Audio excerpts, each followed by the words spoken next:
The G310R holds a badge of being the most affordable BMW on sale anywhere in the world, and while that stands true in India as well, the 310 comes with a very high price tag in our market. So let's see what this bike has to offer, and then we'll come back to whether the price tag is justifiable. The first impression is good because the G310R comes across as a premium and well-made motorcycle. Does it look BMW enough though? Well, that's a question on many minds, and yes, the bike does have a satisfyingly imposing presence. Now this is a compact but muscular design with clean and sophisticated lines. Along the profile of the tank lies a hallowed BMW badge on both sides, and you'll definitely want to keep an eye on this because badge theft has reduced over the years, but it's still very much a real thing. Now while the fuel tank adds a sense of mass, the actual attention grabber along the profile comes in the form of a large quarter panel on both sides, and this is inspired by the mighty S1000R liter naked. Below this lies the engine block with the proud BMW stamping, and it's neatly finished with a small belly pan underneath.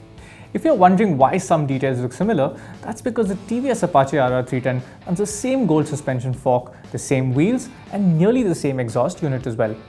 But I like what the BMW designers have done with the tail section with neatly integrated grab handles and a brake light that sits on the very end of the rear fender. Facing the rider is a fully digital display which has plenty of information to offer, but you'll need to swap through a number of menus to actually see all of it because it isn't all on display together. At this price though, you do expect to see a full color display as well as a full LED headlamp, but the BMW only offers a halogen unit. The G310R uses a 313cc 4-valve liquid-cooled single-cylinder engine. Max power stands at 34 horsepower while torque peaks at 28 Nm. Now these are the same numbers you get from the TVS Apache RR310, which also uses this engine. A precise 6-speed gearbox handles transmission duties, and the clutch lever is reasonably weighted.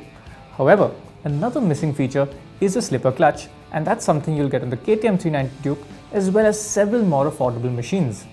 In terms of performance, it's a very familiar affair with a tractable motor that pulls eagerly above 6000 rpm. Refinement was one area of concern after the RR310, but there has been noticeable improvement here. The handlebar is rubber mounted on the BMW, and that reduces vibrations quite a bit. But there's still a clear buzz in the foot pegs above 6000 rpm. Overall, refinement levels are good enough to comfortably get along with, but the engine is not as smooth as the one in the KTM 390 Duke. The BMW uses a trellis frame that's shared with the TVS Apache RR310, and it runs the same Michelin Pilot Street tires as well. Also like the TVS, the BMW uses a 300mm disc with a radially mounted 4-piston bi-brake caliper. A 240mm disc serves at the rear, and dual-channel ABS is standard. The G310R puts you in a fairly sporty riding position, but one that's comfy and has just a bit of a forward lean. This means that you sit on the bike comfortably upright, but are still engaged enough with the motorcycle for some aggressive riding when the mood arises.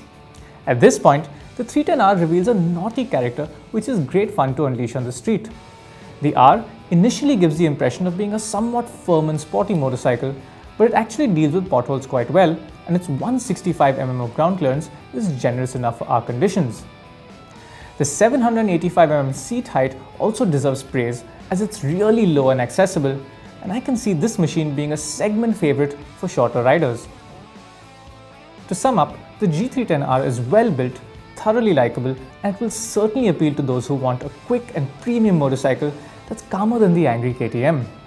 But this comes at a serious price of Rs 2.99 lakh ex showroom, and there's no escaping that the 390 Duke as well as the new Royal Enfield Interceptor 650 offer much more bang for the buck. Pure badge value can only do so much, and in this case, we don't believe the price is justifiable.